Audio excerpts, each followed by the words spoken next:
Spurgeon Dunbar, Zack Quartz, and we are back for another episode of your favorite podcast and my favorite podcast, High Side, Low Side. Everybody's favorite podcast. Thanks for joining, as usual. What's on the docket today, Spurge? We have got some news that we'll get to in just a minute. Lance Oliver is going to be our guest, and with Lance Oliver, we're going to be discussing the evolution and death. Is it dead? Of the sport touring motorcycle. I don't think it's dead. I think it's more of the evolution. But we'll get into that in this episode of High Side, Low Side. And then, of course, we were also going to make time for the viewer and listener comments at the end. But first, let's get into a word from our sponsor, Motul. So, Zack. I normally, what I want to say in general is that I'm so thankful for Motul support because this seems like a very unprofessional operation, we admit, but it actually takes money and resources to do this, and is not super easy. And we have a fair amount of help from our good friend Chase, producer Chase, who's always off screen. So yeah, I just appreciate very much the support from Motul and that they care enough about High Side, Low Side to keep it going. I appreciate the support from Motul because recently I managed to rip the oil drain plug gasket out of the bottom of my beloved KTM. And for any of you out there that own a 350-esque KTM, you know that the drain plug gasket or the drain plug bolt pulls out and immediately hits the frame that's ill positioned behind, so that the only way to then repair that is to pull the engine out of the bike. And whilst I did not have time to pull the engine out immediately, the bike has dumped oil all over my garage. But luckily, I have plenty of Motul oil to dump back in, and I've got a little lake of it now floating around my garage. So you have Motul oil to put back in your bike, which has spilled out, and you also have Motul cleaning products to clean up the mess that you made.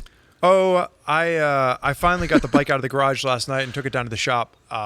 And I literally came back and just started spraying it down with Motul. Actually, I used Motul chain cleaner to just kind of hose the whole thing down with, and it worked out really well. So Motul chain cleaner, it's not just for your chains anymore. It's for your messes as well. Well, yeah, then I guess, we issue a great big thank you for helping Spurgeon's Garage avoid an Exxon Valdez type disaster. That's exactly what it looks like. It looks like an oil tanker just exploded over my garage floor. So with that being said, let's get on to our t-shirt winners. So first and foremost, thank you to all of you out there that have left Apple. I was about to say iTunes, and I can't believe I almost did it, but I stopped myself. Thank you for leaving us the Apple Podcast reviews. For those of you that are new to this experience, welcome. We ask that everyone, if you are enjoying the program, to go over and leave us an Apple Podcast review. And just thank you for that. We give out free T-shirts to select individuals whose review just touches us a little bit deeper than the others. Correctamundo. So the first winner this time around is D. Flatch. Am I saying that right? D. Flatch. Yeah. D. Flatch's review on Apple Podcasts is very flattering. It starts with the simple 3-word sentence of excellent poopin' material. So it's pretty clear where D. Flatch is watching High Side, Low Side. This is not the first time that's been suggested. This is where people watch or listen to High Side, Low Side, so we're not the least bit surprised. But I appreciate that D. Flatch went on to say, who cares what the guy in the next stall thinks? So apparently he's listening to it in a public restroom. That's not in the privacy of his own home. Restroom at his office or something like that, or her office. We actually don't know. Presumably his office if there's a guy in the next stall. Anyway, was a 5-star review. And D. Flatch broke it down like this. 1 star for endless KTM love, which we've already given in this podcast. 1 star for great guests, even airy. Ouch. 1 star for knowledgeable and thorough gear/bike recommendations. A thank you, D. Flatch. 1 star for riding tips and tricks. And 1 star for the immersive, fun atmosphere. Thank you so much, D. Flatch. We won't tell Airy about your backhanded compliment, but in general... I feel like the only way this could have been better is if you would have done it in the voice of the Count from Sesame Street. And it was just like, 1 batty, batty, batty, 2 batty, batty, batty. Yeah. I'll have to do that next time. Sorry, D. Flatch, I let everybody down. But anyway, D. Flatch, send your t-shirt size preference and mailing address to highsidelowside at RevZilla.com, and we will send you a t-shirt that you can wear in that public bathroom. the second winner of the day is Red Beard Redemption. And old RRD wrote in and said, "This is one of my favorite podcasts. I have a lot of old used motorcycles, but I just bought my first brand new motorcycle, Kawasaki Versys 1000, and I love it. Many firsts for old Redbeard. It's his first 4-cylinder motorcycle, first Kawasaki, first bike with electronic riding aids, first bike with fuel injection, first adventure-style motorcycle." He did have a question for us, and he said, and so normally this would be in the comments and question section. Yeah, why isn't it in the comments again? I forgot why we did this. He left it in the Apple iTunes, so we're just going to go ahead. You mean podcast? We figure it's a good one to start off with. But he says, so how good are modern electronic bikes? If modern electronics, if he tried to crash the bike, could he do it? What do you think, Zach? Do you think he could do it? What I have found with two-wheeled vehicles over the years is that if you would like to crash it, yes, you can always find a way. And more to the point, these new electronics on motorcycles are very good, but don't test it don't lean over in your favorite mountain road and just stab the brakes to see how good the cornering ABS is. Know that it is helping in the same way that your tires help you grip the road, but you don't really want to flirt with the edge of what's possible there, right? That's not a safe thing and if you're at full lean angle and you drop it down a gear and pin the throttle, there's only so much the traction control can do. And the same thing, like, keep in mind how the traction control works. It retards engine power to the rear wheel. So if you're pushing that front and you hit a patch of gravel or some wet leaves, like, I promise you can crash this bike, Mr. Redbeard. I promise you. There is no wet leaf deterrent electronic rider aid that anyone has developed thus far. There's always a way to tip a bike over. They are the electronic packages have gotten quite good. They are pretty impressive. But just know that they have your back in maybe more so than motorcycles did a couple decades ago. But please, official high side, low side recommendation: do not try to crash your motorcycle on purpose to see how good the electronic rider aids are. Either way, Redbeard Redemption, we want to congratulate you on your first brand new motorcycle purchase, your first foray into the modern world of motorcycling. And again, thank you for leaving us a review on Apple Podcasts. We do appreciate it. So if you are Redbeard Redemption or if you are D-Flatch, go ahead and make sure to send us an email to highsidelowside@RevZilla.com. Give us your T-shirt size, and we will make sure that we get a shirt out in the mail to you. Couldn't have said it better myself.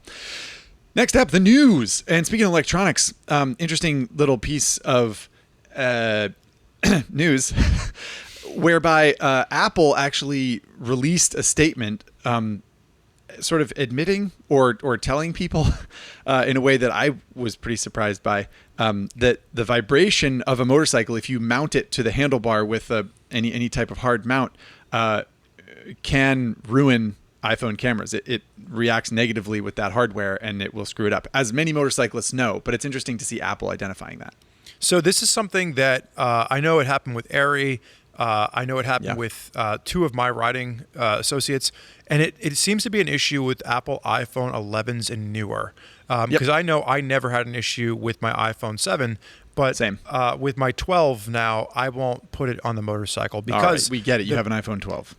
Well, I mean, they just came out with a 13. I finally, after 5 years of not updating, I made an update, and like the month after I bought a new phone, they're like, "We have a new iPhone coming out." I'm like, "Bam, great." But my point is that I would say that for all of the amazing features that are now involved in the cameras on the iPhones, and they can take some amazing photos, now they are more sensitive than ever. So just something to keep in mind. There are some different mounts out there that are working to combat this. They're a little more rubber mounted. I think Rockform is one of them. But either way, we've got some options out there. But just keep in mind that the old way of mounting a phone on your motorcycle might no longer be the best way. Right. And just a little bit of clarification. I'm curious. You mentioned one or two people that you know that have had this happen. What kind of bikes were they riding? Adventure bikes, dirt bikes, and street bikes. So I've known mostly. Be more specific. Do you know like any motorcycle brands or models off the top of your head?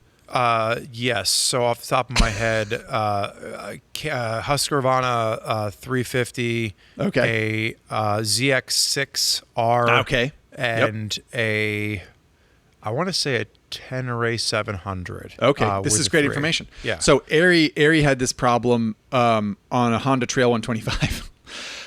So that's an excellent spread of bikes if you think about it, right? Like, a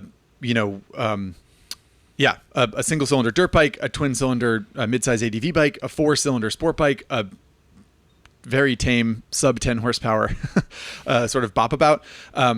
So it can happen with any, it's not just like if you have a chopper with a solid mounted engine or something, I was super sort of nervous like about it when I was riding with the KLR 650, because the KLR 650 does have a lot of vibration in the handlebar.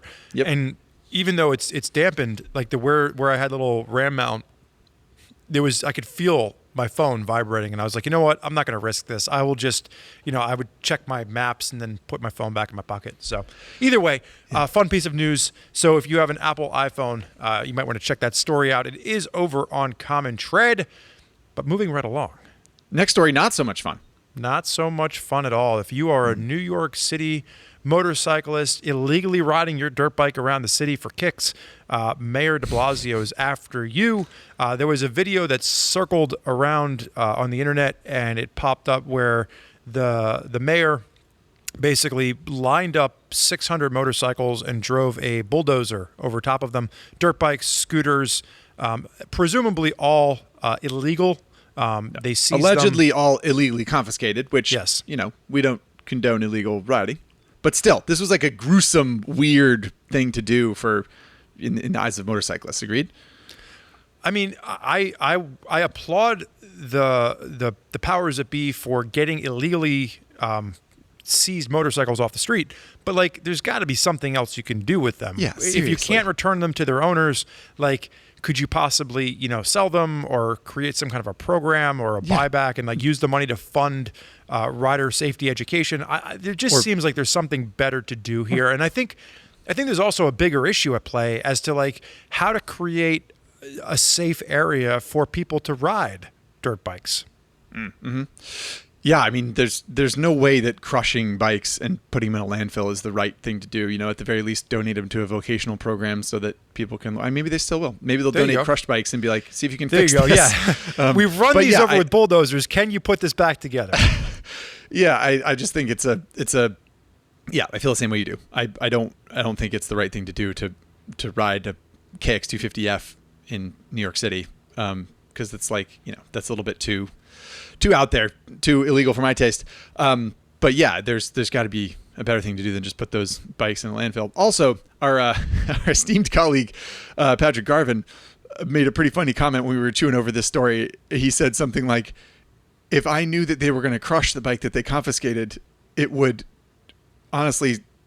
change what I would do. If I were going to ride a bike illegally, I'd be like, sweet, guess I'll just ride that one I don't care about, because they're just going to confiscate it and crush it, which is like obviously not the right attitude to have. But there are plenty of people that might think the same thing and just sort of, instead of, I don't know, it being like confiscated and given away to someone else for free, that might make someone think like, oh shoot, I don't want like my bike to be taken away. He also had a valid concern that this could also escalate the amount of people running from the police, because if you have an opportunity to like either give a chase or just pull right over and have them crush your motorcycle, like there are some potential ramifications here that it could lead to more reckless high-speed pursuits. And I know that for a lot of states there's no chase laws, so like I don't know what that's like in New York City. I mean, New York City is such a compact area, I'm not sure, but there's a lot of potential here. I'm sure we'll find out more as this story develops, but if you want to see the video of these bikes being crushed, I believe we have it up on Common Tread by the time this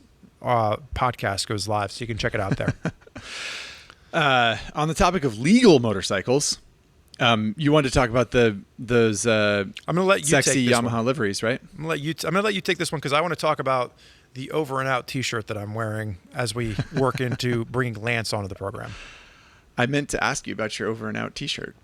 Well, I wanted to ask you about your I Want Pasta shirt, because like I'm actually really glad. Like I have a crazy T-shirt collection at home. And sometimes I like to see like which ones I can but it's not anything I'm proud of. I just happen to have a lot of Tupperware containers of T-shirts that I've collected over the years, and I like to try and find different ones to wear. And today I feel like I am bested by your I Want Pasta shirt. I really like it. So, kudos to you. I am good friends with Aziz Ansari, as you know, and so on his show Master of None, he wore this shirt, and I was like, I want that shirt, and he gave me one.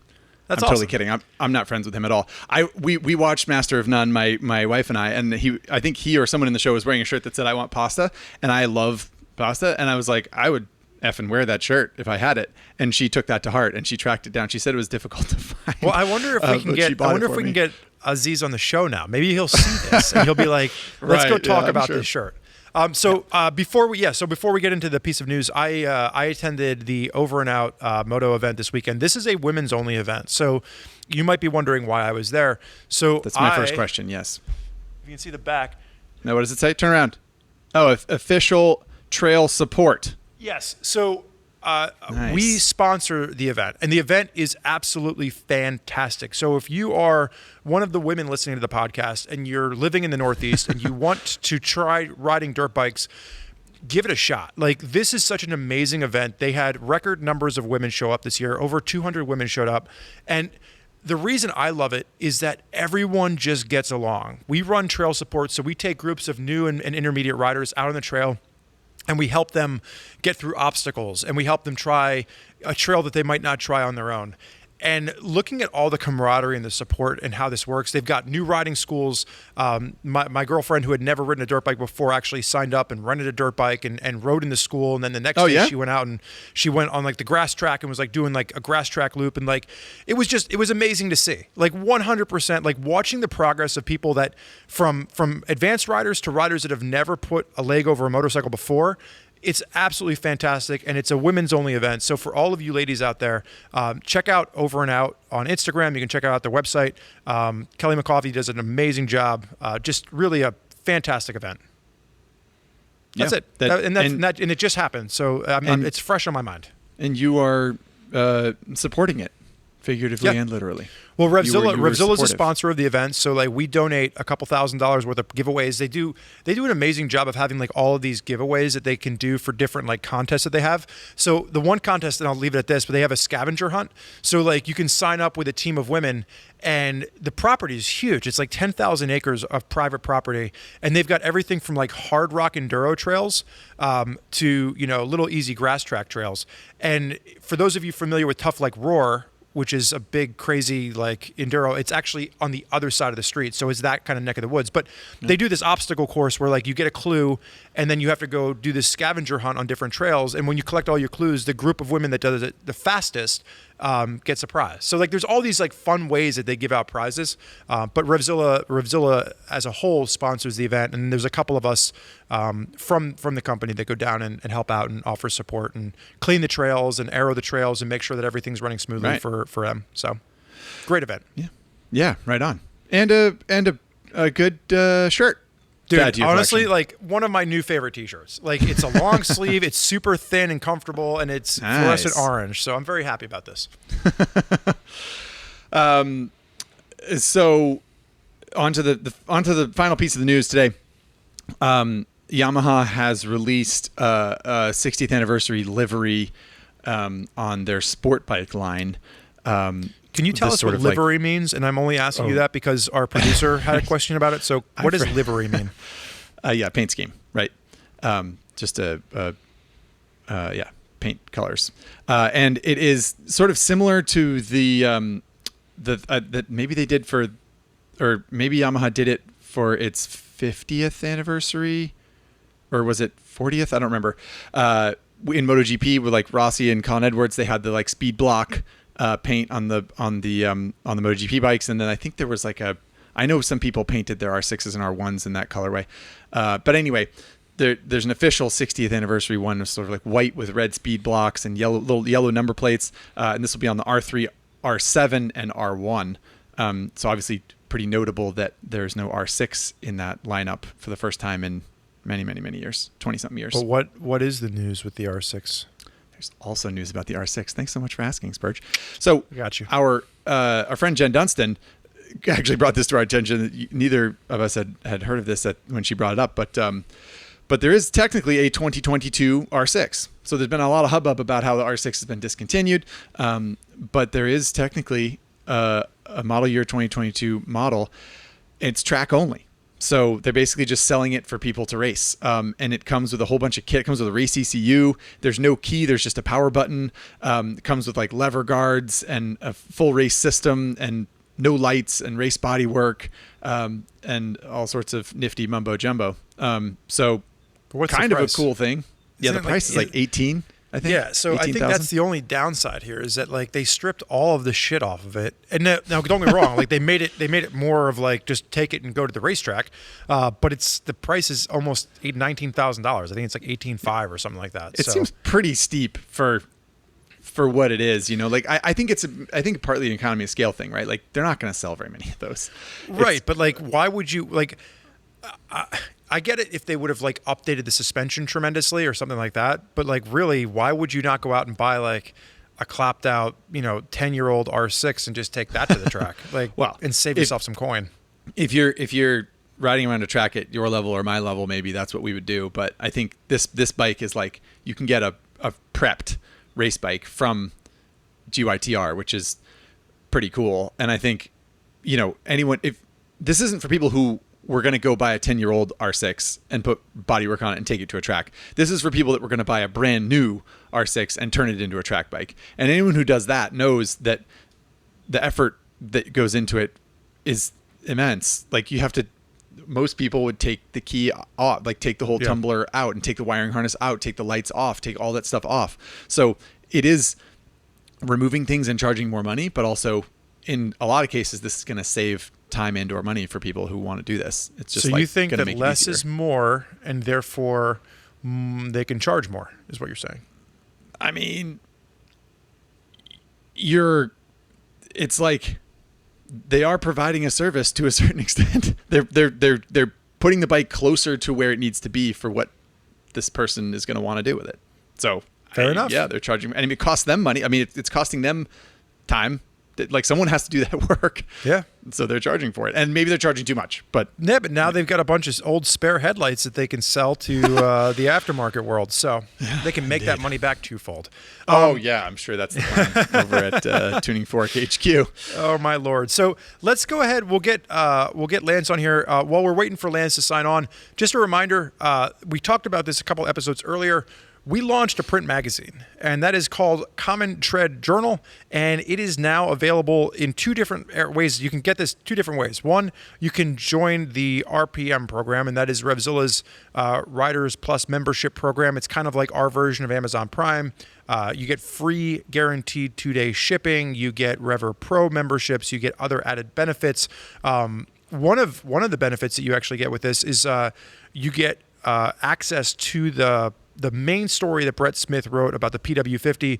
We also filmed it. We actually did like a 30-minute short film around that, and RPM members get access to that. They get all of the different subsequent issues of Common Tread Journal mailed to them as well. However, if you don't want to sign up for the RPM program, you can also now buy it on RevZilla.com, and it will ship to your house. The MSRP on this is $14.99, and frankly, it's a really cool magazine. And I'm not just saying that because Zach and I were involved in it. I'm saying that because there's a lot of great people involved in this. And okay, fine. Maybe he's saying it partly because we're involved with it. I mean, a little bit. Also, there are other great people. Sure. And yeah, bunch of cool stories, fun motorcycling tales, some cool information, no ads, pretty good. There you go. So make sure you check that out. Whether you sign up for the RPM program or you just buy a copy on your favorite newsstand. Someday we'll be on a newsstand. You and me.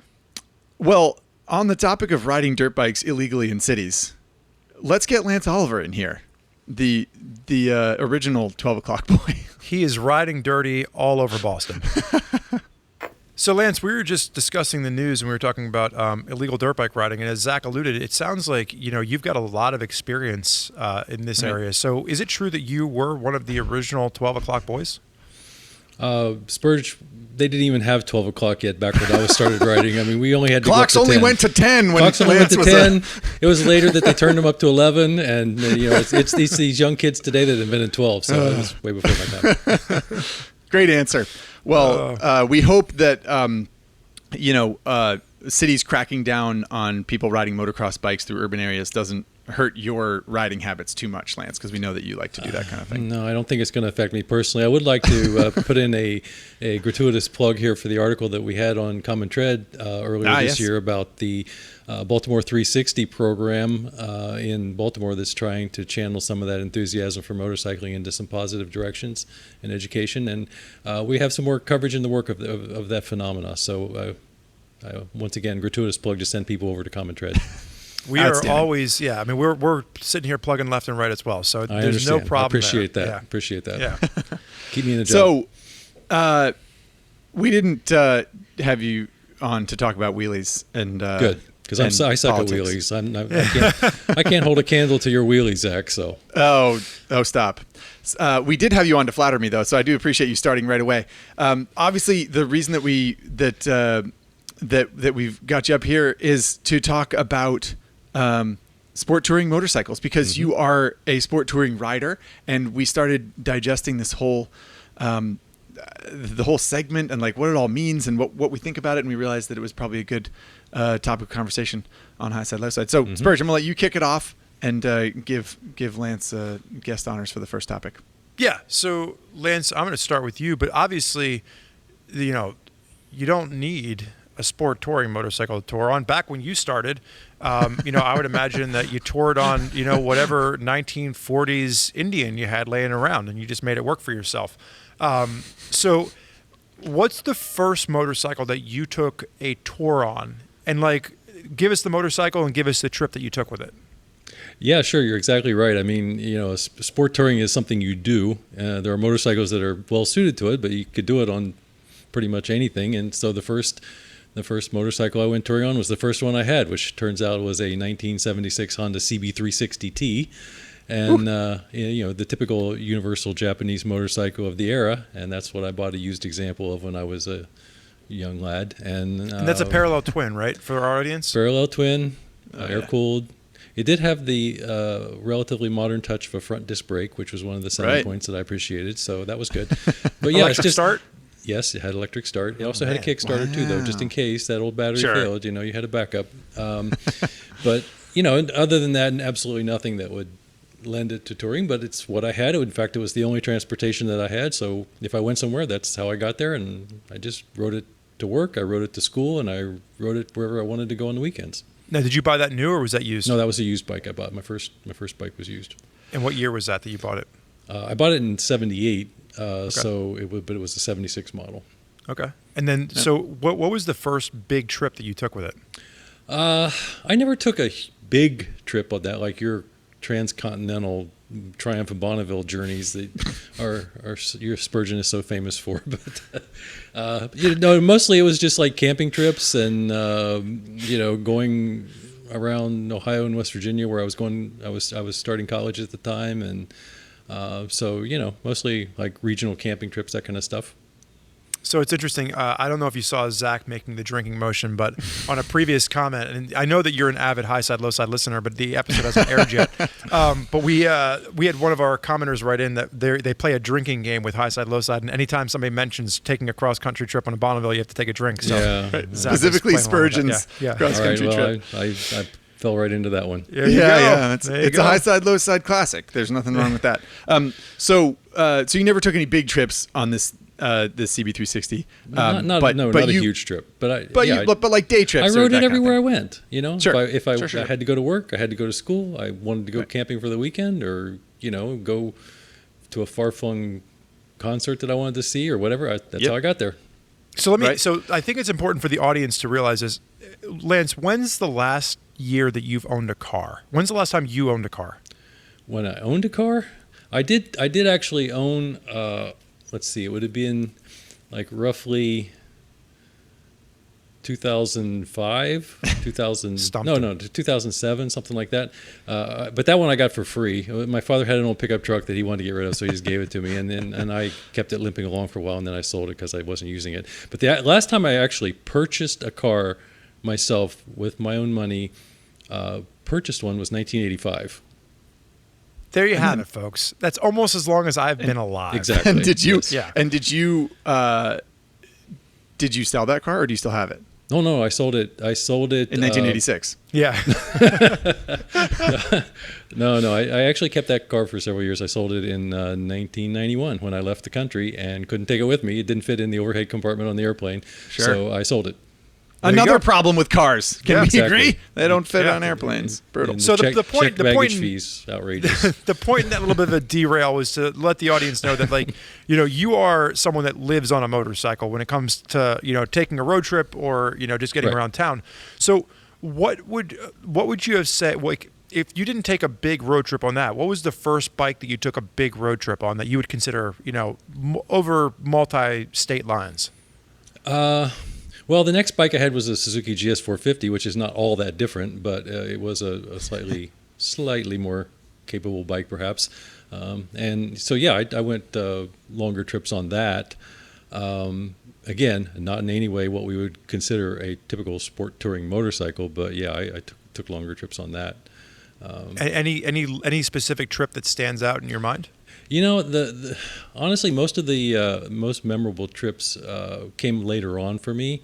Once I actually started working in the motorcycle industry, and I had the opportunity to do a lot more interesting stuff. So, like I say, when I was a young guy and I didn't have a whole lot of money and didn't have a big travel budget, I wasn't going on real exciting trips at the time. So, but I still have the Triumph Speed Triple that I bought, which is now 23 years old, and I took a lot of trips on that. I mean, all over a good portion of the United States and Canada, Eastern Canada, and so. And we should say that this is not just Lance's, it wasn't just the nascent stages of his motorcycling life that he did this just because he was a greenhorn, he didn't know any better. You also recently rode that little Suzuki GN from Ohio to Massachusetts, right? This Right. How big is that bike? Like, is it 150 or 125? 125 125? cc air-cooled, finest late 1970s technology you can still find lying around on the side of the road. Right. And I rode it 900 miles and delivered it to my nephew. He inherited it. It used to be my mother's motorcycle. Then it was mine. Now it's his. In a hurricane, right? Didn't you ride No, through no, a I hurricane? didn't. I missed the hurricanes. Oh, okay. I successfully dodged all hurricanes. So, But point being, The point is, I've done like trips on all kinds of inappropriate bikes. right, Yes, that's and exactly and right. to your point, sport touring is a thing that It's you a thing. do, not a motorcycle that or a type of machine that necessitates it. Exactly, right. And so it's worth pointing out. There wasn't a So lot of aside- sport in the GN 125 trip. I will say there was not much sport in that touring because it Mostly has a just a top tour? speed of about 60 miles an hour if you got a slightly downhill slope. But Right. it wasn't much sport touring. So, But I want to shift the question to you, Zach, because I think it's important to kind of get a holistic look here. What was the first motorcycle that you took what you would consider would be a long tour on? I also would sort of fudge this question a little bit, as Lance did, because and also Lance, you'll be proud because I'm going to plug a Common Thread article as well, which I wrote a Common Thread article about my KTM 950 Supermoto, which I bought when I moved to San Francisco. It was like in some ways the first kind of like big boy bike that I had, and it kind of like shifted my outlook on motorcycling in general. And whatever, you guys don't need that podcast. You can read the article. The point is, I started using that bike to do things on a motorcycle that I'd never done, like take day trips and just like ride somewhere, because there were twisty roads, which is sort of like the essence of sport touring to a certain extent, right? Like I would ride and hit a bunch of cool roads, and I'd get hungry and I'd buy a sandwich and eat the sandwich, and then I'd ride home on some different twisty roads or whatever. So that kind of like day trip thing. And I think like Lance, I don't know that I did any genuine kind of long touring trips for the sake of riding good roads until I was in the motorcycle industry starting, 10 years ago. But even on that topic, we did what we could. And, like Ari and I he's mentioned this before, but like we'd take a pilgrimage to Laguna Seca every year for World Superbike or MotoGP. And we'd ride up through California, and we'd ride whatever bikes we could get our hands on.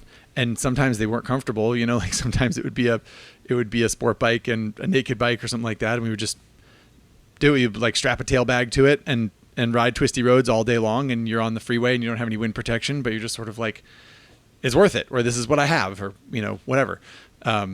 So yeah, I have mostly participated in sport touring in sort of a holistic sense, in that I just did it on what I had, and not so, it wasn't driven by the bike that I was on necessarily. And the same with you, Spurge, I assume? Yeah, I mean, for me, it was all about, like, I would say that I did take those pilgrimages to find better roads. It started with, obviously the Bonneville was the one that really kind of started everything for me.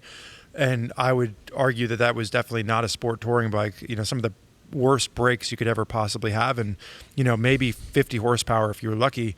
But, I started looking at different roads outside of my immediate area, and then it was like, okay, well, the first trip that I took up to Maine, up to Bar Harbor, was probably about 6 months into ownership, and along the way you're looking at the map and you're trying to figure out where the squiggly lines are, and I'm going to go up through Vermont and cut across this mountain pass to try to add some time. And then from there, it was like, okay, well, let's go down to Virginia. And over time, I couldn't afford a second motorcycle or a different motorcycle. So I just made tweaks to make that bike sportier. And I remember at the time that I moved to California, showing up, there was a little group, they would call themselves the Night Riders, and they would meet at that Sunoco, or that gas station at the foot of Angeles Crest Highway. And they would take their sport bikes up on a Sunday evening, and they would ride Angeles Crest Highway. You could sit there and wait for the police to come off the mountain, and they would get 2 hours of daylight and riding. And I befriended them because I didn't know anybody. I didn't really have any friends in LA. And I would always show up on the Bonneville, and they would just kind of look at it and be like, he's a nice enough guy. Let him ride with us. And I would be in the back of the pack. But it would be okay, well, I'm going to change the seat, or I'm going to put flatter handlebars on it, or I'm going to put, an Olin suspension on it. I just slowly kind of adapted it where it was never a sport touring bike, but there were things you could do to make it a little bit, sportier in that regard. Right. So I'm gonna flip the script a little bit here. I'm gonna kind of jump ahead to the next segment that we were gonna discuss. But I wanna cover something first. We're talking about, Lance made the really good point that sport touring isn't necessarily facilitated by the machine. It's it's an activity that you participate in. It's a thing that you do, that you choose to do on whatever bike that you have. But based on, in part on people like Lance, I suppose, in the 80s, that were probably riding bikes that maybe weren't exactly fit for this kind of thing, manufacturers started to make motorcycles for this purpose, right? They started to understand that people wanted bikes that were comfortable but also sporty, or looked fast but we're also kind of comfortable. And that is kind of at the root of what we're talking about today. Just to be clear to the audience, the classic sport tour, as we would define it, would be something like a Honda VFR 800 or a Ducati ST2 or ST4, right? Or what makes it, that's a great question. What makes, and maybe this is where we start, what makes a sport touring motorcycle? Lance, what would you say makes a sport touring? I'll take it. What makes it? Yeah. Well, okay, so we don't all live on our favorite riding road, and like we say, there's places we want to go and things we want to see, and a lot of those things are far away, and some of the good riding, as Spurgeon mentioned, is far away. So you want a motorcycle for sport touring that is comfortable enough that you can handle the long distances and still fun when you get there to those great destinations. So that creates some criteria. It needs to have certain ergonomics that are comfortable enough but still let you have a sporty riding experience. You're probably going to want some wind protection. You're probably going to want some luggage capacity in some form, and you probably are going to have somewhere, depending on your personal preference, an upper limit on weight and things like that, so that you still have good handling. And I think what's important about sport touring is that defining that as a class of bikes is ultimately function has to come ahead of form, which doesn't mean they have to be ugly. In fact, some of them I think are very attractive bikes, but it's really more about function. You have to have good function because, people say, I want a motorcycle with character, and character is great when you're riding 10 miles to bike night, but if on a 600-mile day, character can get really annoying. So, it's function, and that's what I think defines sport touring. But the problem with sport touring for the manufacturers is there's a huge range there, and so you've got some people who are going to say at one extreme, the perfect sport touring bike is a sport bike with some soft saddlebags thrown over the tail.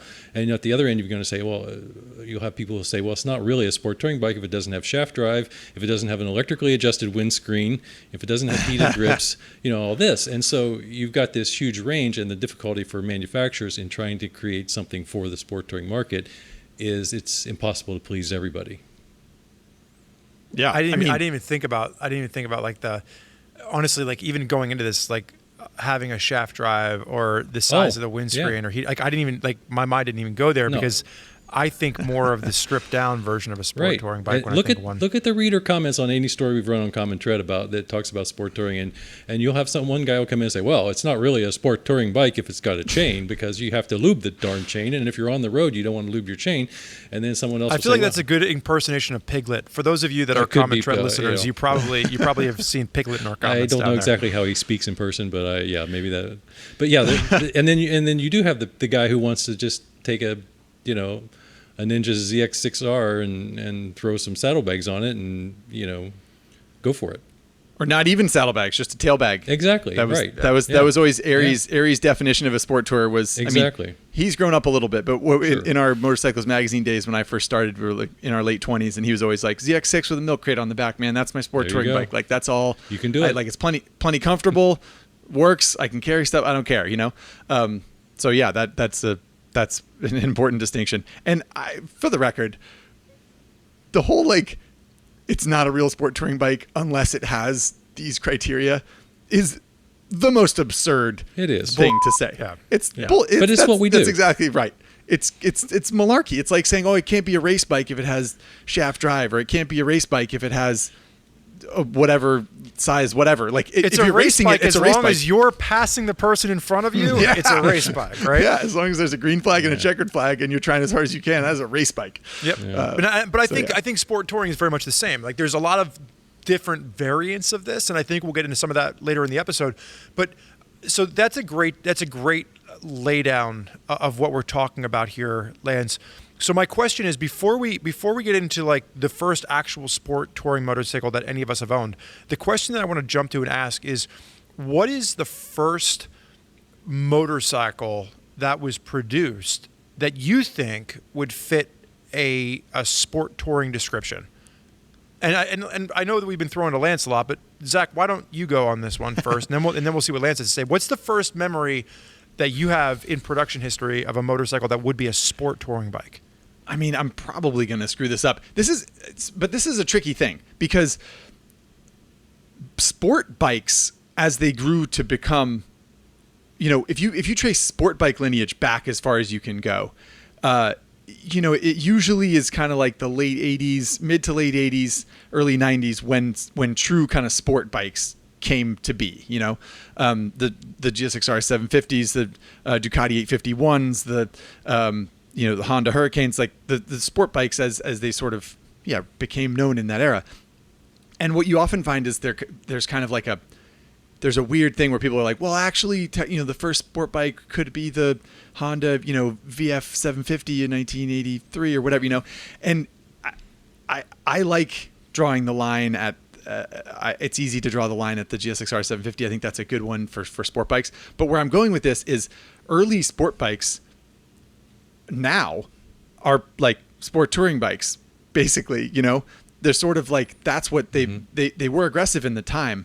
But anymore, I mean, if you ride an early 90s sport bike, aside from something super, super aggressive like homologation special, if you ride a I don't know, ZX9 or let's like something like that, your first thought would probably be like, oh, this is kind of like, it's a sport bike except more comfortable, like it's a little more reasonable. There's a little bit more room. It's a little bit more upright. It's kind of like a little bit more relaxed. So I think in that way, it's kind of hard to define when the very first sport touring bike happened, because the definitions are tricky. I'm asking a question, so you have I would to say define it. Yeah. I would say Yamaha FJR. That's the first one that would come to my mind.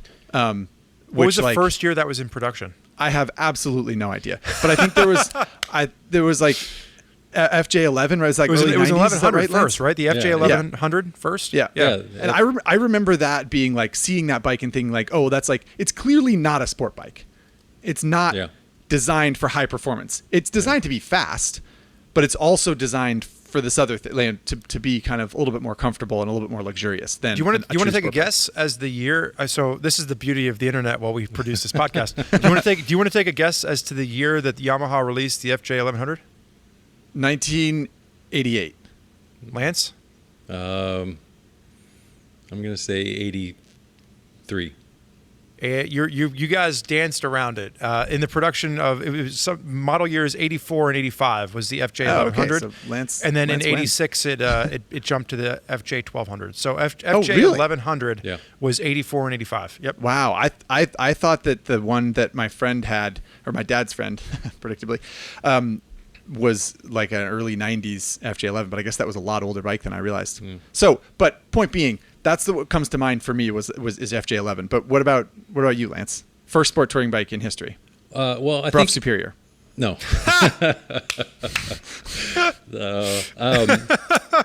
I think a lot of people, if you ask, will say that the first one was a 1976 BMW R100 RS. And the reason that bike gets a lot of that attention from self-appointed motorcycle historians, which by the way is a occupation you don't have to obtain by passing a test, is because it came from the factory with a frame-mounted fairing. It was relatively lightweight because the airhead boxers from that era were not hugely heavy bikes, like some of them have gotten a lot heavier over the years. But so I think that's kind of, if there's a consensus out there of what was the first sport tour, a lot of people will tell you that's it. I think there were a couple of important bikes that came along not too long thereafter. I mean, it's easy to think today of the Goldwing as a bloated, huge luxury tourer, but when it first came out, it was a naked bike that was supposed to be kind of a gentleman's performance bike. And then people found out it was great for traveling and started putting miles on it, and Honda said, the consumer's onto something that we hadn't thought of. Let's make it a little more of a sport touring bike or touring bike or whatever. And so it was in 1980, I looked it up, when the Goldwing first got a fairing. Prior to that, it was a naked bike.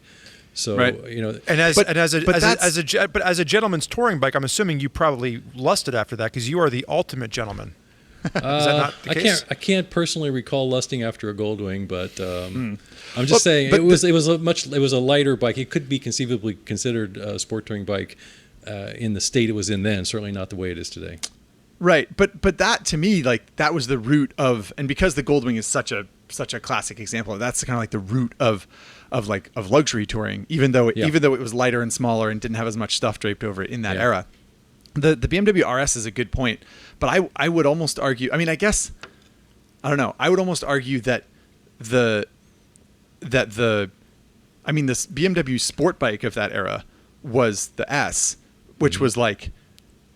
I mean, it's hard to even call it a sport bike now. Agreed? I mean, it was like slow and heavy and long, and like it just wasn't performance oriented in any way, shape, or form from today's perspective. But that was, that was the bike they raced at Daytona, and it was like, I mean, so I guess saying the RS as a sport tour is fair, sort of. But to my mind, that was a touring bike. That was BMW's touring bike. That was like the height of luxury and wind protection and in that era, was it not? Well, they did come out with an RT version, but I don't think at exactly the same time. I think that came out later, like I think, a couple wasn't of it? years later. Yeah.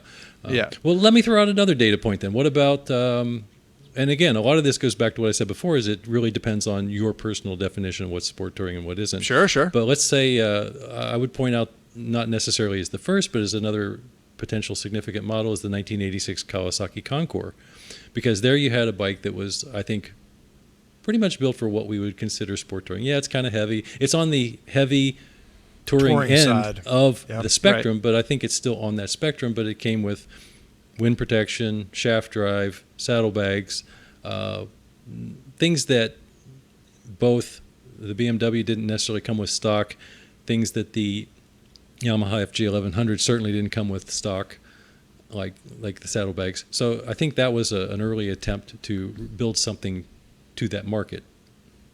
Yeah. And it's funny because it didn't change much for a long time. 20 years.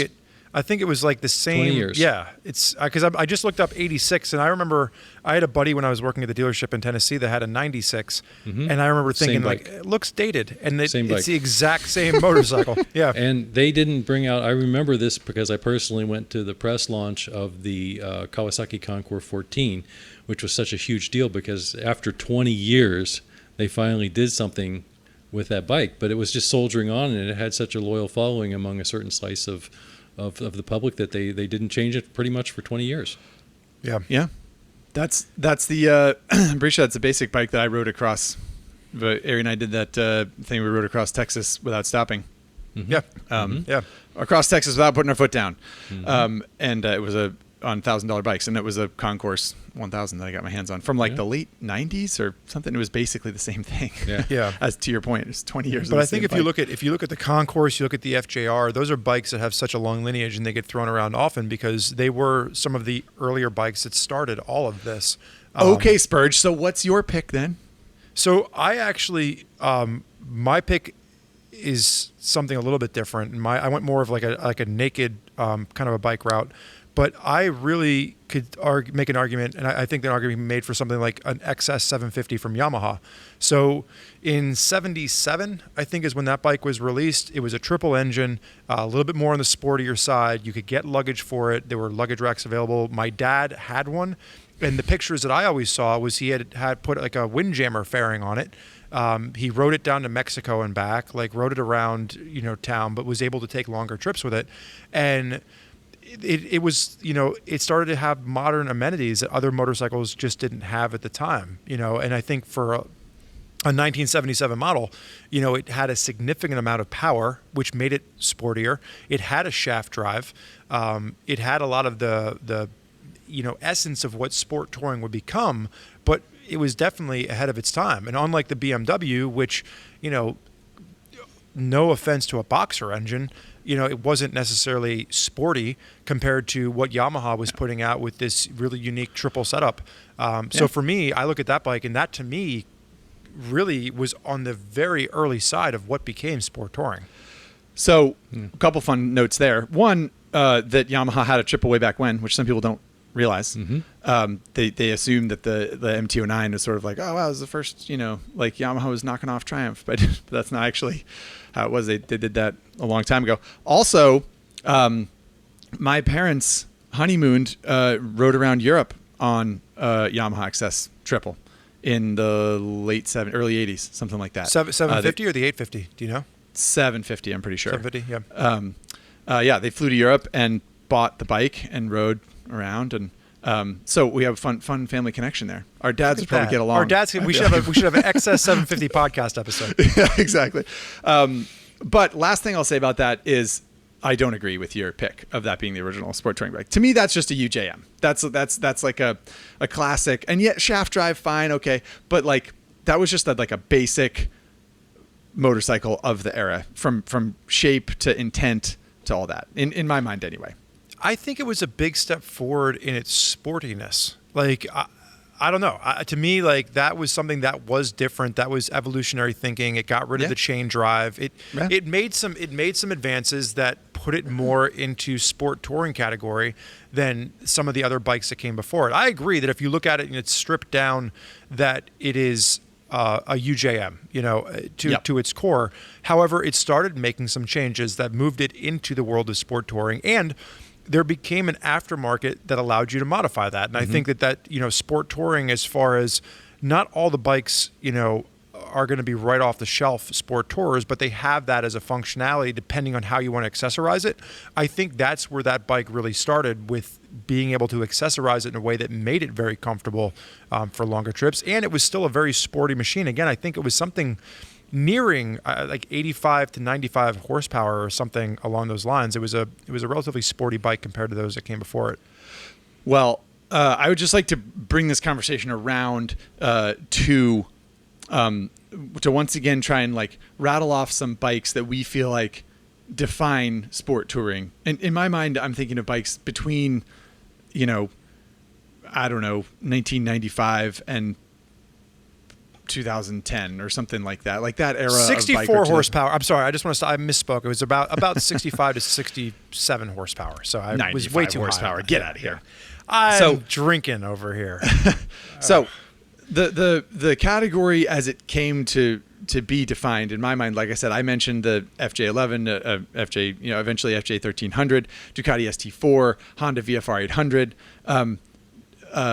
Name some other sport touring bikes from that era, from like the 95 to 2010 kind of era that I feel like encapsulated that. So Triumph much. Sprint, the Triumph Sprint Yep, ST. Triumph Sprint. Okay. That was a big one for me growing up. What what was the Ducati? The Ducati ST3, ST3, Yeah, ST4. there was There was a 2, 3, and a 4. ST2, Yeah, ST3, and a 4, and ST4. Yeah, And that was the different valves, engines. right? So 2-valve, 3-valve, 4-valve. If you're looking at for you Ducati, Yeah, different fanatics out there. engines. Different Yeah. engines. Yep.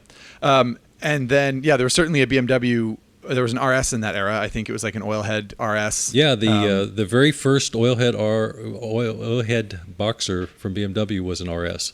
That what was about the one K that- bikes?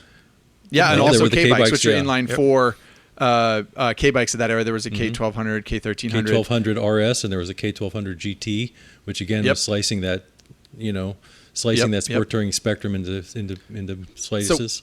So what they grew with. So I do want to say that like the one bike that I've always wanted was the R1200S. And I know that was more of the sporty side of sport touring, but like the I think it was like 2006 or 2007 when that bike came Yeah, out, and it was like the something like yellow one. You get the heart. Yeah. And my it heart had just. it had the undertail exhaust, the sort of like rip off Yeah. Ducati 916 exhaust, and it was that was a good looking bike. Yeah, Pretty for sure.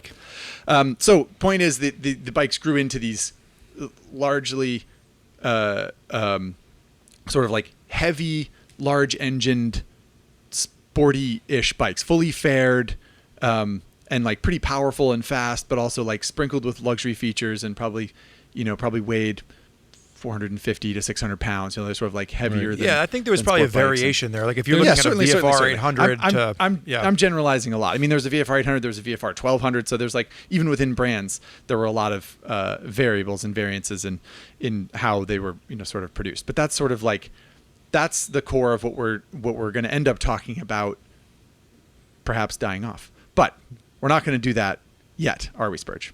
No, because what we're going to do right now is take a word from our sponsor, Motul. All right, we're back. And now that we've defined the sport touring category sort of as much as we can in a classic sense, it's only fair, I think, to put it to our guest and to ourselves to say what bikes we have actually owned that do fit those, or bikes we've ridden or owned that fit that description. So Lance, guest honors, you go first, and I know for a fact that you have a classic sport tour in your garage. So.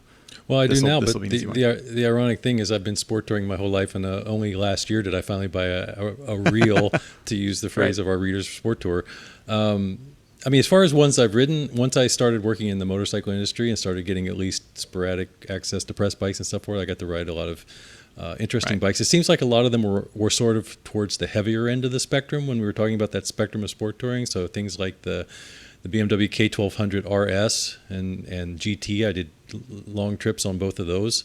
Did a trip up to Canada on a GT. There's the FJR 1300 from Yamaha, which is a bike we hadn't mentioned before. A Honda ST 1100, which is a bike we hadn't mentioned before. All of those are big shaft drive bikes that just gobble up miles and are just barely light enough that they're fun to ride once you get to some fun roads too. So The Honda ST is a V4, and then the Yamaha's an inline 4. Right. Yeah, and not only that, leave it to Honda. Correct me if I'm wrong here, Lance, but I'm pretty sure Honda VFR 800 and VFR 1200 are V4s that are transverse, meaning the cylinders point. I don't know how to describe this. With you. Forward. Well, yeah, like the front bank of cylinders point forward and the back bank of cylinders point up or back. Right. Whereas the Honda ST 1100 Was or the ST opposite, 1300 was the 90 degrees, yeah. longitudinal. So Right. it's more like a Moto Guzzi or a Honda Right. CX500 where the cylinders point out to the side, which is interesting that, I mean, Honda alone had different types of V4 power plants for sport touring. And I only say that as an illustration of how much how much time and effort companies were dedicating to making these bikes different and Well, new. If you think about it, that makes perfect sense because if you turn the V4 sideways, it's perfect for shaft drive. If you have it in Correct. line with the frame, it's perfect for chain drive. And those, Yep. so no surprise that that's the way those bikes came out. But like the fact that they had both, that Honda They couldn't did decide. have both, yes. And You know, and I now mean, they Honda said, doesn't we'll have one shaft drive and one chain drive because we can. I don't know. And now Honda doesn't have one bike in its lineup that anybody I know would define as a sport touring bike. So that's another topic. We'll get to that later on. But to get to the other question, yeah, as far as actually owning a sport touring bike, last year I bought a used 2014 Honda VFR 800 Deluxe Interceptor, which I think is very much the classic sport touring bike, trying Absolutely. to hit that middle ground between, comfortable enough to go the long distance and sporty enough to be fun to ride once you get there. Is it everything you dreamed? No, nothing is. But Wow, okay. nothing Lance is. has That's wild dreams, Zach. It's really hard to live up to what goes on in his head at night. I thought maybe he would say yes, but instead it No, was it's like a good very bike. quick. It's a very good bike, but nothing's perfect in this world. And the thing is, I did all those years of riding. I was riding press bikes sometimes when I could get my hands on them, or I tended to have less well-equipped sport touring bikes in my garage. Often But you because have I'm you too have cheap to buy over it. 100,000 miles on your speed triple. So Yeah. I think it bears mention that you sport toured on that Oh motorcycle yeah, quite a bit. oh yes, as evidenced by the fact that I once had to stop along I-40 in Tennessee to walk back and pick up my sleeping bag that fell off the back of the speed triple because it was totally inappropriate for sport touring, but I did it anyway. Sure. To get back to the point. But the better example, honestly, is about a little over 10 years ago. I wanted a sport touring motorcycle because that's what I want to do. And I was like, okay, I'm tired of strapping my sleeping bag on the back of a speed triple and having to go back and pick it up along I-40. So what I did is I sort of built my own. And I know how Zach and his fellow West Coast guys are so enamored with the Kawasaki Versus. So I bought a Versus 650. I put heated grips on it. I put Givi hard locking luggage on it. And I put 90,000 miles on it. And that was my sport touring motorcycle that I used for 10 years. And then I sold it to Spurgeon's Uncle Bob, which is another story on Common Tread that's worth a read because Spurgeon did a great job of writing up that tale. But the point is I kind of built my own sport touring. And then last year I just decided to, what the hell, I'm just going to go actually buy one from a manufacturer, even though it's used. So I did that. So that's actually the first one that I've owned that anybody would probably actually define as a sport touring motorcycle. Right. You, Spurgeon Dunbar? So the first one that I rode was a Triumph Sprint ST, and that was back in when they released it, when they upgraded it in 2006. So it went from I'm trying to think of the displacement. It went from a 955 up to 1050. Was it 1050? I think so, yeah. The ST12. Yep. So that was the year that I rode it, and that was a big performance jump from what I'd been riding up until that point. I think the fastest bike I'd been riding up to that point would have been a Honda Superhawk, which was a fun bike, but it was by no means as comfortable and as refined as what that ST1050 was. So that to me was kind of like, and it was only a demo ride. I went and the shop that I would hang out at was like, just take it for a ride, and it was like the best sales tool ever because then I spent years lusting after a Sprint ST. But the first sport touring bike that I ever rode or that I ever bought was in 2011, I want to say, and I bought a 1999 Honda VFR 800 Interceptor. So like Lance's bike, but like the OG, a fifth gen VFR for those of you VFR aficionados out there. So gear-driven cams, the not the oldest body style, but one of the older body styles, and I loved it. I mean, that was a bike that I got for like $2,000. I had to, change the chain was worn out, the steering head bearings were worn out, the tires were shot, but a little bit of money fixed it up quite nicely. And for a bike that had 55,000 miles on it when I bought it, I put another 15, 20,000 miles on it before I got rid of it, and I got my money back on it. I'll tell you that much. But that the problem that I had with that bike was there were not many options for luggage with the fifth gens. When you get into the sixth gen and the VTEC, you have the factory luggage, which was much more prominent. You had some luggage options, but none of which I liked the way it looked. And for me, very, very rarely do I care about putting form over function. You know, very rarely am I looking at something and I want it to be pretty before I want it to be functional. But with that particular bike, with the cowl on it and I had a red one, and if I could find a yellow one, I'd buy another one because the yellow one was always like the elusive one. But like, it just looked good. It had a single-sided swing arm. In 1998 is when it got the single-sided swing arm, I believe, or maybe no. I think the fourth gen had a single-sided swing arm too. But my point is, it looked awesome. So going back to what we talked about earlier, I would sport tour that bike with just a duffel bag strapped on the back, and it was literally it was a motorcycle specific. It was like a Core-Tech duffel bag that I got part of like this Core-Tech kit for like $160. And it had like a rubber pad on the bottom, so the rubber pad would sit over the fairing and not scratch it. So you didn't harsh your livery. Exactly. I didn't want to harsh my livery, if you will. But I remember with that bike, that was the bike that like, I was living in Tennessee at the time. So I needed it to be able to handle the highway speeds for 3 to 4 hours to get over to East Tennessee. I would then spend, and I've done a couple articles on this. I think there was like an older article called like VFR Dreaming where I talked about one of these trips. But like, I would ride it 4 hours out to East Tennessee. I would then, get a cabin or something like that at Deals Gap, sleep, wake up, ride all day down into Georgia, back up into Tennessee, and then head home. So within a 36-hour period, it would be very typical for me to do anywhere from 700 to 800 miles in 36 hours on that bike. Because that was the time that I had off. I could usually work off a day or two in a row, and that was how I'd like to spend my time. And the bike was perfect for it. Like, I would come back after, and like, yes, there's some highway miles there. You wouldn't get beat up on the highway too bad. When you got to the sporty roads, you could ride aggressively. And I was comfortable, right? Like, you could do 700, 800 miles in a day, half of which are highway miles, half of which are aggressive canyon miles. And then you were able to walk the next day, which I think is a big part of what makes sport touring so popular. So yeah. That was my first, real proper sport touring machine. Well, since you both have asked so many times, my story is very short because I have basically only owned 2 motorcycles my entire life. And yeah. Does that include the scooter? No, it does not include the scooter. Yeah. So I like most of my adult riding has been on the only bike I've owned is that 950 Supermoto, which, like I said, did some sport touring on. But all of my actual sport touring experience has been on, or mostly been on, borrowed bikes and that kind of thing. I do remember the first one I rode that was a Ducati ST something, 2. Might have been ST4, whatever. We actually rented it, I believe. We came to California with my dad in the mid-2000s sometime, I think. I'd never ridden a bike like that before because my dad mostly had old Airhead BMWs, of which some people would classify them as the original Sport Tourer, but never really a modern one.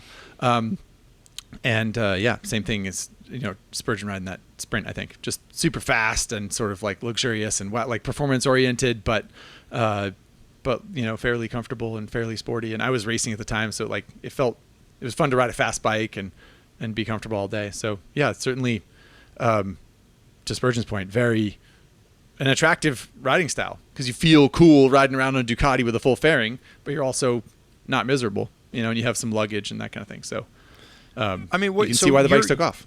Your KTM 950 SM. So that is, what year is yours? 06. 06. Because I think, that's probably going to tie into the direction that you see sport touring shifting in because, that bike is not short on power. You could put luggage on it fairly easily because it's got the room for it on the back. And I would imagine you could probably do 500 or 600 miles a day on that bike and not be miserable. Correct or not correct? Yeah. So it's an odd thing because the bike is comfortable. The worst thing about it is wind on the highway. If you're going fast, if you're going more than 60 or 70, it doesn't have like a little fairing or anything up front on that one. No, it has it has a headlight bezel essentially. Could you get like a little like clip-on windscreen, or would it not fit?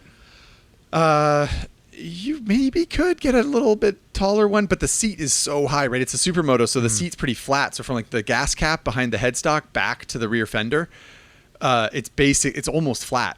So the seat is really high. So you need a windscreen to be really high to cover your body. And I have like short legs and a long torso, and I'm 6'2". So I would need an extra big windscreen to take any, wind away from my body realistically. So it's not really set up for it. You did see KTM build the 990 SMT, which was essentially a 950 Supermoto, which grew into the 990 Supermoto, and then they made the 990 SMT, which was Supermoto Touring, which is kind of a oxymoron.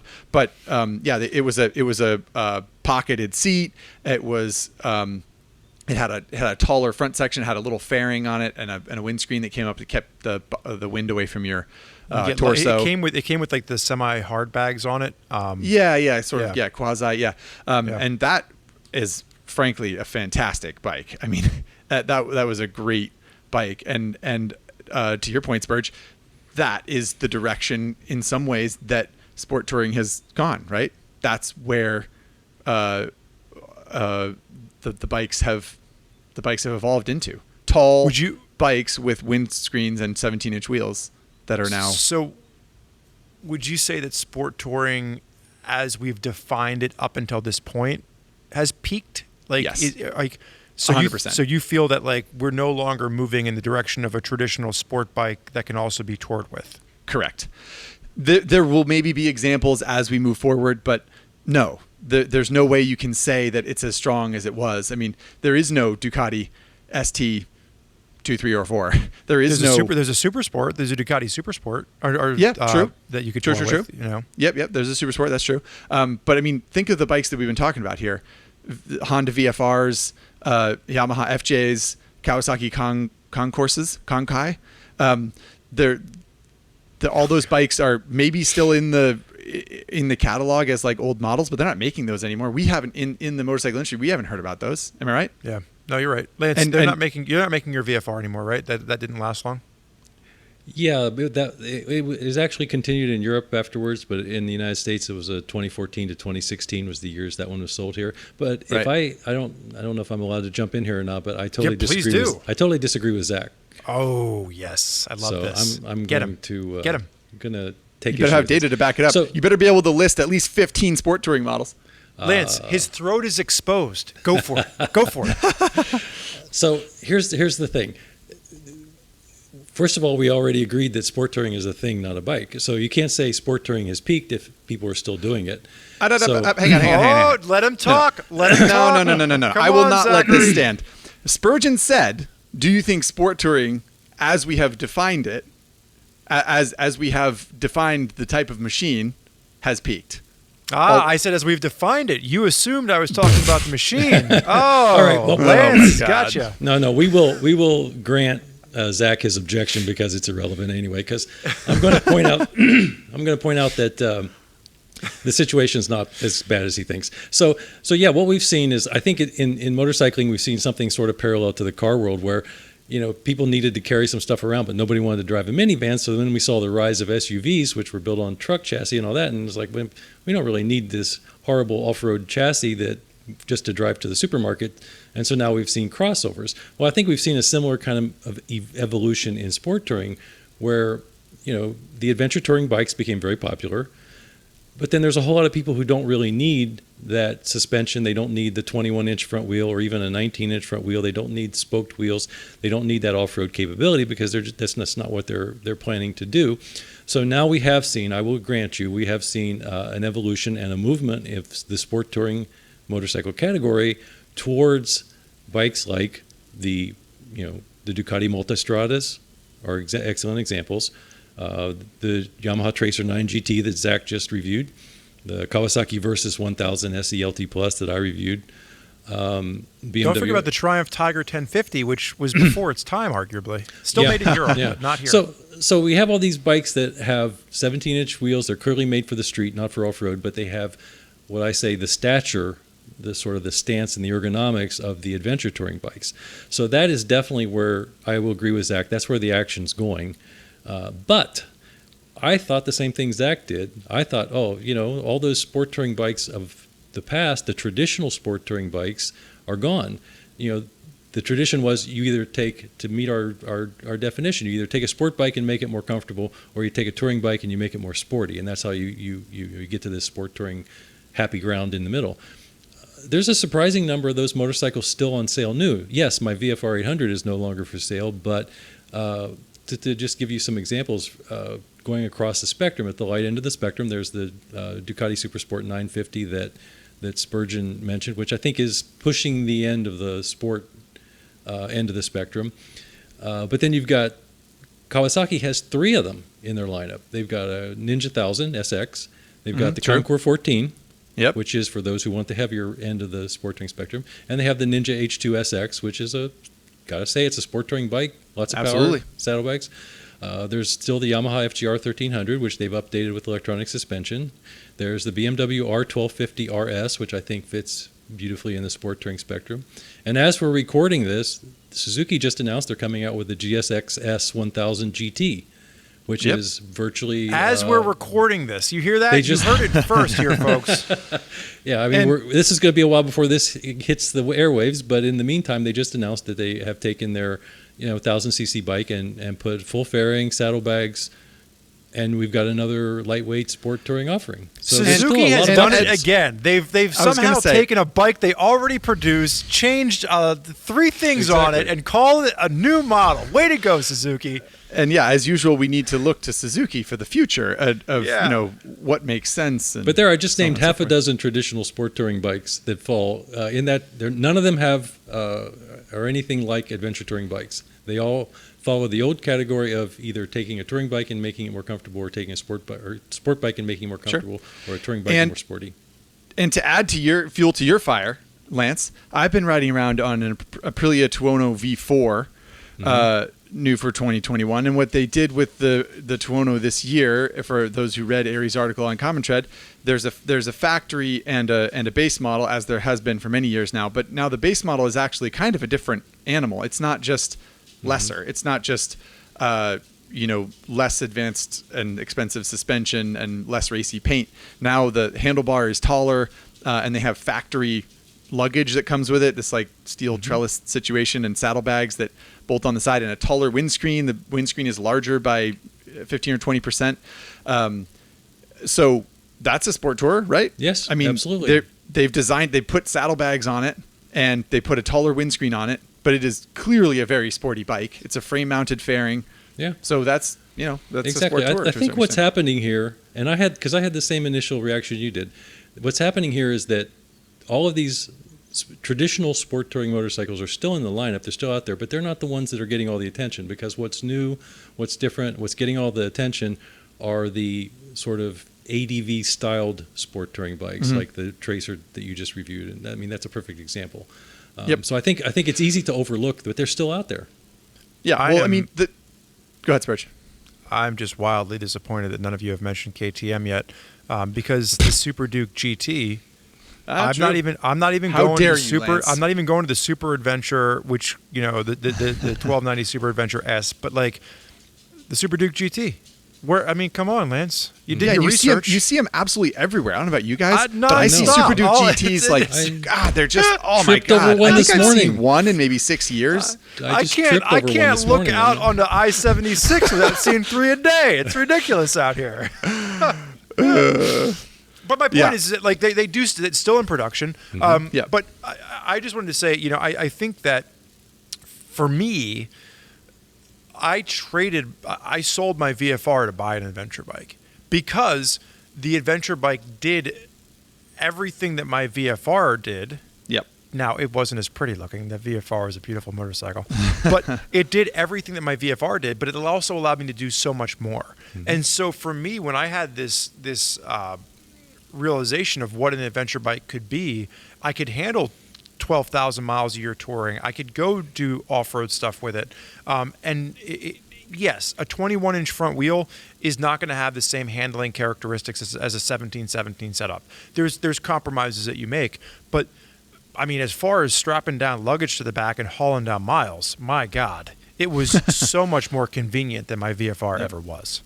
Yeah, and Lance's analogy about cars is a good one too, and I take it a step further in so much as the image is kind of what's important, and that's what Lance was driving at, right? Like that people want and people feel like they need. Like I remember I was playing, I played on a rec league soccer team with this guy, and he had a Subaru Forester, and I called it a station wagon at one point, and he was like, "Whoa, no man, that's an SUV," and I was like, "No, I know a station wagon when I see one. That's a station wagon."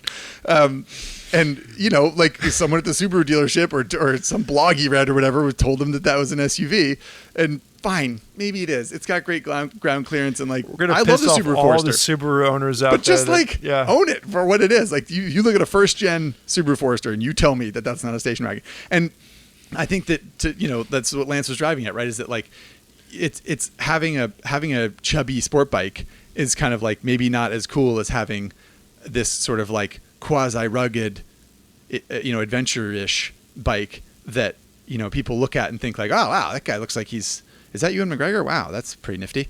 Even though what you're doing really drop is just everything. Like, yeah, you look at that guy and man, he could drop everything and ride across Kazakhstan in a moment's notice. On his Versus 1000. Yeah. Yeah, but I think the flip side of that is that I've been to enough track days and seen S1000 XRs, Tiger 1050s. Like, there's enough of those bikes that can also then go do a track day, and that's the 100%. sports side of it. And that's where I was going next. Actually, was that S1000 XR, because this is I've mentioned this in Daily Rider. I've mentioned it on High Side Low Side before. That is one of the most misunderstood motorcycles in our world, because people assume that it's a Versus 1000 or a Tracer 9 GT except faster, or a Multistrada. That's what they think that bike is, but it's not. That bike is so vicious and sport oriented. It's just designed. It's sort of quasi ADV, but because BMW has the GS, they don't need that bike to be comfortable or adventurous, because they already have one of those. So they built this other thing, this other weird beast that is tall and looks adventurous, but that thing is insane. I mean, that bike, I'm trying to think. Yeah. I challenge either of you to give me a sport touring bike of any era, of any type, that would go around a racetrack faster than that bike. I don't think one exists. It doesn't matter how sporty it looks. What about maybe not. I was gonna say the 1290. I was gonna say the 1290 Super Adventure S or the 1290 Super Duke. I don't think so. The 1290 Super Duke GT. I've never ridden that on a racetrack, but that chassis is not historically great on a track. I don't know. I can't think of one. It's seriously so fast. People don't appreciate it. And like the bars are vibey, the pegs are high. It's a mean machine. And yet it's not even designed to look like a sport bike. It's designed to look like this quasi ADV thing. You don't think that there's a Multistrada out there that would compete with it? No. On a racetrack? No way. Not. Okay. I mean, the Multistrada V4 is fast. You would know better than I, because I've never taken that bike on a racetrack, so no. I mean, a Multistrada V4 is wicked fast, but that's a 19-inch front wheel. Yeah, it's heavier. Well, that's the same problem. That's the same problem the Ducati or that the KTM is facing now. The KTM is, it's that little bit more in between. It's not sure if it's a GS or if it's a sport bike. Like I think, obviously, the BMW is a little bit more purposely. That is a sport bike. If you want an adventure bike, you go with the GS series, and that S1000 XR is built off of their race chassis. Right. Yeah. I mean, it's a wild thing. And I think 15 years ago, if BMW made that bike, it would have been a K bike, or they would have made it it looked like a sport tour. Would you guys agree? Like it would have had a full fairing, and it would have looked like a K1200 or K1300 from the mid to late 2000s. I think. Lance isn't saying anything. No, he's not. I'm I don't know. You stumped things. I rode quite a few K bikes back in that era, and obviously the whole S concept and series was an intentional philosophical departure from those K bikes, because they were all true. They were all good bikes, and a lot of them could have fit into the sport touring category, but they were not anything like what the S bikes were from BMW. Yep. And can we? They're not perfect, BMW, but can we? Let's spare a thought, really quick, for the nomenclature that they use and how nice that is to understand the intent of a bike based on the characters that they use to, S1000 is the inline 4, and it's based on that chassis. R bikes are such a thing. K bikes are such a thing. F bikes are such a thing. I appreciate that. So as long as you understand your alphabet, you know what you're getting into. Right. As long as you understand the alphabet. Thank you, Spurgeon. Okay, but if you, But if well, you- I'll grant them 5 points for that, but I deduct 10 points for the fact that although they understand the alphabet, they don't understand numbers. That's true. So The displacements you are have all an wonky. You're right. You're F750 right. and an F850. They're the same damn That's engine. true. That's Yeah. super Makes annoying. no You're right. sense, and you have no idea And what you're looking at. So And for those there of you- are bikes that have boxer engines, but some of them have the tail lever front end, and some of them have traditional forks, which is like Yeah. a little tricky. Yeah. so But I just so grant we're them clear, 5 points and deduct 10. So there we go. For those of you that are listening, the S bike is an inline 4. Correct me if I'm wrong, Zach. The S Correct. bike is your inline 4. That's that. Well, that's the K- performance chassis. Yeah. Yeah. Then the K bike is an inline 4 too, but that's is it longitudinally mounted? See, No, the again, K-bike. they're inconsistent there too. No, well, okay, but hang on. BMW, it has evolved over the years. It was the K bike was a longitudinally mounted triple, and then it was a 4, and then it was an inline 4 that was transverse, mounted traditionally like a Japanese bike. Now the K bikes are only 1600s, I think, right? Mm-hmm. So those are Right. inline 6s that are a transverse mounted inline 6 is a K16. But I mean, So there you for go. So now that Spurgeon. couldn't be clearer. Yeah. So if you Well, I mean, if you're looking it at a was K launch- bike, yeah, as long as you understand the alphabet, you're great here. That's awesome. Well, I mean, yeah. the longitudinally mounted inline One triple. batty, there batty, was a- batty. Two there was batty. We're just a Sesame Street episode we got Give going me a on. minute. That was way back when. That was like 1992. That was different. No. You got to cut him some slack, I think. I don't know. I mean, that's traditionally what I think about when I think of. Maybe I'm just a little bit too closed-minded in my remembrance of BMW K bikes. But yeah. Anyway, Okay, then you so have the Zach F- got the F- completely tore down. BMW the doesn't F- know no, what but they're no, but doing. like It's the completely F- useless. The F is a parallel twin, except for when the F is also a single, right? right. Yeah. Yeah. So the The F is a parallel twin, except for when it's a single. The F is like the engines that are made in another country. That's the way you think of that. And Either then made you in have Thailand or China or something. The R, which is your boxer twins. So yeah, it couldn't be clearer. Thank you for pointing that out, Zach. Appreciate it. There's something to be said because people don't always know. If you're listening to this podcast and we're throwing a lot of names here, you're probably super confused if you're new to motorcycling, and we do apologize. Oh yes. But you don't always know what, right? If something's an R7 and an R6, if you're new to motorcycling, you don't know that one of them's a 4-cylinder and one of them's a 2-cylinder. You don't know that a versus 650 is a twin and a versus 1000 is a 4, or that how this all works. And companies gloss over that, right? And they hope that people will miss that. But I appreciate. But you should know that the Honda VFR Interceptor has always been a V4. It always will be a V4, and it's a beautiful motorcycle. I hope they come out with a V5 just to kick you in the throat. Oh, that would just, I'd want to love it. I want to ride it, but that would just ruin me. It would ruin me. So They could dredge up that MotoGP engine V5 that they used. Mm-hmm. Anyway, we're getting off topic. Sorry. So the sport touring motorcycle is alive and well, is what we're saying. That's what I'm saying. Yeah, sure, absolutely. It's just not. It doesn't look the way that it used to look. It's evolving. and it's not defined the way that it used to be defined. But they're still used for sport touring, which 100%. which is what in the end defines what we're doing. Because Okay, we've so- learned through this episode that sport touring is not a motorcycle, it's a mindset. Correct? That's right. Adventure. I wrote a column once called "Adventure is in the wrist of the beholder," and I feel like that's what what you do with the machine is what dictates what Back to what Lance said in the first frickin' 5 minutes of all this. So, last thing I want to cover here: gun to your head right now, Lance Oliver and Spurgeon Dunbar. A gun to each of your heads. Well, I'm going to put a gun to your head then, too, so we're good. Oh yeah, and everybody gets a gun. Don't worry. Sport touring bike on showroom floors that you would put in your garage today, right now. Lance, I assume you're going to go with that Suzuki GSXS 1000 XSSR GT or whatever it is.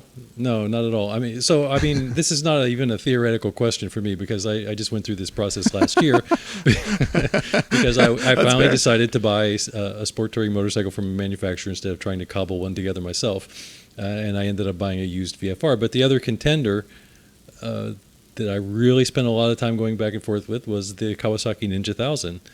And not only either a new one or maybe the previous generation, there's pluses and minuses to both of them. And that's what I would have bought if I didn't buy the VFR. And since the VFR is no longer available, if you're saying new motorcycle in the showroom today that you're going to buy for sport touring, that's the one I'd buy. Ninja 1000. Just for not because I think it's the greatest bike for everybody, but that's what suits my particular version of the Totally. formula for sport touring. I love that bike, for the record. I think that bike is great. I think it's super It's a bargain underrated. too. Such a bargain. It's so underrated. much cheaper than a Versys 1000, and Yeah. you get almost everything that you get with a Versys 1000, and it looks great. It's so underrated. Yeah. Zach, gun to your head. I don't know where Bernie's going to put you on the screen, so I'm just going to. You're gonna hold two guns. Fair enough. Yeah. Sport touring motorcycle. I'm gonna go with. I'm caught between a K1600 GT and a KTM 1290 Super Adventure S, which I think is just a velvet hammer of sport touring. I mean, it's the whole thing Lance talked about being a crossover. It's marketing. That's not like an off-road adventure bike to me. Nope. That's a sport touring bike, and it is 100%. a velvet hammer. It is terrific. I love that Velvet Hammer. I love it. I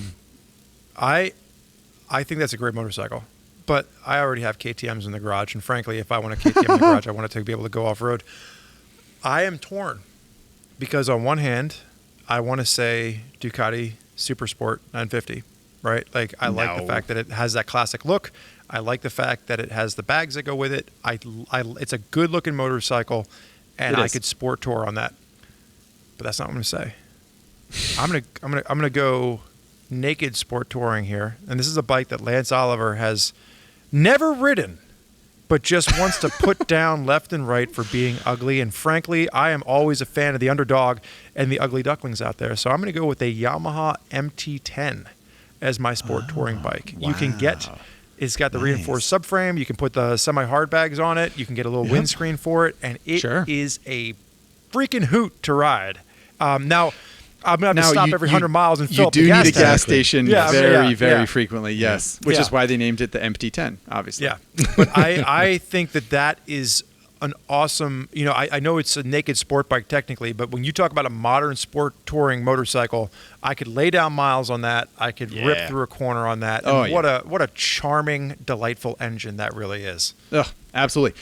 That bike, to me, when I first rode an MT10, I really thought it was going to be, I thought it was going to feel more like an S1000 single R or a KTM Super Duke or an Aprilia Tuono or something like that, which is sort of like a hard-edged naked bike. But it's very relaxed. There's lots of leg room. It's really comfortable. So that's a great choice for sport touring, Spurge. Honestly, I remember, Lance will be able to tell you this because I remember talking to him before I went down to the launch, and Zach was on the first wave of that launch and I was on the second wave. It was down in Tennessee. And so for me, it was a homecoming because I hadn't been back down to that area since I left. So I got to go and ride some of the roads that I used to ride all the time. And I remember being like, I'm going to hate this bike because the triple is so great and I really don't like inline fours. And I rode it and I was like, holy shit. And I remember calling Lance and being like, I tried to buy one. David Doctor was the marketing director in charge of Yamaha at the time. Yeah. And I remember like getting the launch ended. We're sitting around a campfire and I was like, can I buy one of these? And he's like, well, yeah, I mean, we'll talk about them. I'm like, no. Eventually. Can I take one of the ones with me right now? I'm going to cancel my flight. I'm going to drive it home. Ridiculous. And he was like, no, you can't do that. No, sir. And I was like, but it's going to save you having to ship these back to California, yada, yada, yada. So that was a bike that I remember at the time. It surprised me. I didn't think I was going to like it. And the engine on it, the suspension on it, everything about it, electronic cruise control. It's got everything you could possibly want of a sport tourer. And frankly, I like the fact that it's ugly. It's sinfully disgusting to look at, but I actually like that. So. All right. Well, we're headed for a 3-hour podcast here. I think we should call it quits. Lance Oliver, you've been a charming guest as always. Any closing arguments? Any last words you'd like to any advice you'd like to dole out? I just think the lesson that everyone can take away from this is whatever motorcycle you have, you can go sport touring on it with the right attitude, even if it's a 1976 Honda CB360T or Spurgeon's father's XS 750 or whatever it is. It's state of mind, not a motorcycle. Love it. Cool. Love it. Well, That's as always, excellent. Lance, we Chef's thank kiss. you for taking the time out of your schedule to hang out and talk about bikes with us. Yeah, my pleasure. Talking bikes on the afternoon. What could be better? Yeah. All right. See you, Lance. See ya. Always a pleasure having the Silver Fox himself on the podcast, Mr. Lance Oliver. Mr. Lance Oliver. So, Yeah, good stuff. but we're now getting to move on to the high side, low side viewer and listener comment section of the podcast, which I know is your favorite section. It's my favorite section. I'm guessing the audience out there loves to hear about who we get to pick. So, Zach, I'm going to kick things off with Chris from Texas, if that's okay with you. Please do. Chris from Texas and Spurgeon Dunbar. Go ahead. Says, several weeks ago, my wife and I welcomed our first child into the family. While fatherhood has been an amazing journey thus far, it can also be tiring and lonely work. Both of my brothers are fathers, and I can understand where that's coming from. I myself don't have to worry about it. I just go down and do the fun uncle stuff. But it sounds like Chris from Texas has long stretches at night where he's alone with a baby, and he needs to keep his mind, moving along. And he says, thankfully, he has our podcast to keep both him and his new daughter company. One day, he hopes that his daughter will be able to enjoy bikes with him together. But for the time being, they are making do with listening with Spurge and Zack debate, bicker, and generally love on motorcycles. So we just wanted to give a shout out to Chris and say thank you for sharing our podcast with your daughter. But also he threw a little PS in there. Oh, go ahead. I was going to say Mazel Tov, Chris. Yeah. I would just say that, how there's that whole thing about playing classical music will make your baby smarter? I shudder to think what happens if your baby hears us talking. I can only assume it will make her less intelligent. So please be careful with that, Chris. I feel like that's one of those science episodes or like a science fair project that Chris's daughter will partake in like high school, where you play the classical music to the plant and see how far the plant grows, and you play high side, low side to the other plant and see if the beanstalk grows any higher. Well, the good news is that those studies about playing classical music for babies is all malarkey anyway. So hopefully your daughter will be just fine. Chris also threw a PS in here, and he says, hope to see y'all in Austin sometime for the live show. So that's a kind of a shout out. We are working on a live episode as of right now. It looks like we're going to try and plan one out for the end of the year to coordinate with IMS in Southern California, Long Beach show. We will also, Chris, be working on a live episode for Austin MotoGP next year. So we have a couple of things in the works. So just make sure you're paying attention to High Side, Low Side podcast, where we'll be making announcements, as well as our RevZilla Instagram channel, because we'll be posting announcements there as well. Absolutely. So, and I think for what it's worth, IMS is not Long Beach in Southern California this year. I think it's Orange County. So just it's all the same. Well, it's Southern California. Like you It's crazy Southern kids California. are like Los Angeles is don't- different than Orange County. It's all Los Angeles to the rest of us. It's all LA. It's all Yeah. Greek to you. I get it. Yeah. Just don't go to the Long Beach Convention Center as you have in years past, people. That's all I'm saying. Yeah. Because I don't think that there's actually an event there. Next comment is from Justin, who says he likes listening to the podcast on his commute to and from work in Chicago. Justin's question is about Justin's question is about our opinion about YouTube channels that show motorcycle accidents. Basically, he says that he likes watching motorcycle crashes, accidents, in just motorcycling going pear-shaped in general on YouTube. He says his fiance is deeply disturbed that he watches these videos, which is kind of a fun window into Justin's life. But anyway, his point is that he thinks that they're educational. Like he's sort of like watching someone make mistakes and thinking, oh, okay, well, like that was stupid, and now I know. And her take on it is, that's gross and weird that you're like watching people get hurt or get in crashes. Why are you doing that? So he wants to know our opinion. Spurgeon Dunbar, what's your opinion on this? I mean, I don't know if Justin's the kind of guy that hurt animals as a child. That might be a bigger indicator into his, Yeah, someone probably played motorcycle podcast when he was a baby, and then he turned into this weird warped human being. So I think this could go either way, Justin. I think it depends on how you're doing it. Like if you're just doing it to laugh at people, like maybe you are a sick pervert that needs some help. I don't know.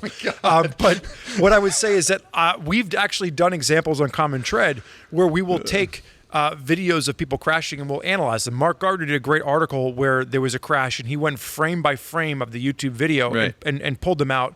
There was one that I did where there was it was an aerial shot of a camera, and it was a tractor trailer that was runaway, and the motorcyclist was able to get out of the way, and the tractor trailer missed them.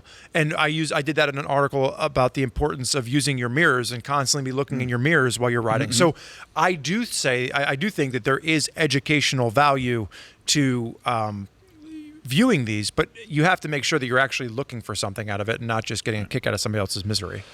What about so you? the only person that knows the answer to this question, Justin, is you yourself. I do think, and we made a lot of jokes about you being a sicko, which is not totally fair. I mean, we don't know. I mean, it might be real. We don't know. Yeah. We don't know you, Justin. But yeah, I think anyone who can tolerate listening to us talk has some kindness in their heart. So I assume that you are genuinely trying to learn things from these videos. I guess I would say, if that is the reason that you're watching, dive deeper in that arena, because I think that there are resources. Like Spurgeon said, you've done articles on Common Thread. There are certainly people who discuss that kind of those safety aspects in detail. And I think if that's what you're after, you can find resources and that might be a little bit more helpful in general than just people blowing a stop sign and getting pasted by a Camry. Sorry. Anything to add to that, Spurge? I would like to think that anybody that listens to High Side, Low Side is not deeply disturbed. Or maybe you're all deeply disturbed, and that's why we're all in this together. Yeah. That's probably more accurate. Could go either way. Yep. Yeah. Well, that is a good question. And I think lots of people probably have similar ones. So I'm glad you asked, Justin. So make sure if you have questions for Zach or myself, you can always shoot us an email to highsidelowside@RevZilla.com. We try to read all the emails, respond, and then we pull a few fun ones for the podcast. You can also leave us a comment on YouTube. Yes. And the next episode, do you want to tell people what the next episode is, Zach, that we're going to do for them? Yeah, that's pertinent to this, because the next episode is all viewer comments. It is the penultimate episode of season 4 of High Side Low Side, and we're gonna pull all of the best questions and comments that we can, and Spurgeon and I will digest them and give you, our lovely viewers and listeners, a shout out. Please, what does penultimate mean? I do not know that word. Second to last, I think. Is that what that means? Okay. I learned I learned something new being part of High Side like Low Side today, and I'm MotoGP betting our audience learned something. A World new Superbike today, race. There you go. Penultimate. Have you ever been watching like a World Superbike or like a MotoGP race, and the British announcer says they're starting their penultimate lap with Jones ahead and Mackenzie just behind? Amazing. That kind of thing. That was such a good accent. You are nailing the accents on this season. Anywho, the point is, everybody, please leave comments on YouTube, questions, send us emails to highsidelowside@RevZilla.com. Subscribe to the podcast. Leave a review on Apple Podcasts. You could win a t-shirt just like D-Flatch and Redbeard Redemption did on this very episode. So if you are D-Flatch or Redbeard Redemption, make sure you shoot us an email over to highsidelowside@RevZilla.com to claim that free t-shirt. And I think we did it again. We got to the end of the episode. We had a great time. We talked about motorcycles, and we came in literally 4 minutes under the buzzer before Zach and I have to go be in additional meetings. So I think this is where we bid you adieu, and we go do the less fun stuff. But for this past hour and a half, this was a good time. A real treat, as always. Thanks, everyone, for listening. See you next time on High Side, Low Side.